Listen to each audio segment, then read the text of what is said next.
CBR 150 না 250 দিয়ে grab চালাচ্ছে এক ভাই। তো এটা খুবই কমন একটা বিষয়।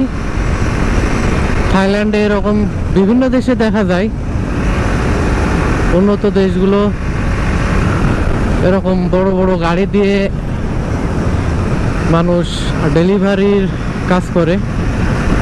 গ্রাব যারা ছোট গাড়ি নিয়ে চালায় তারা খুব রাফ চালায়, কিন্তু এর গ্রাবের চালক এত ধীর গতি আর এত সুন্দরভাবে স্মার্টলি ড্রাইভ করা সচরাচর দেখা যায় না। এর গাড়িটা নতুন, আমি একটু সাইড থেকে দেখলাম, গাড়িটা নতুন, তো খুবই সুন্দরভাবে ড্রাইভ করছে। আর মালয়েশিয়ায় যারা থাকে তারা অবশ্যই দেখে থাকবেন যে যারা ছোট গাড়িতে গ্রাব বা লাজাডা, গ্রাবের গাড়িগুলো বেশি রাফ চালানো দেখা যায়।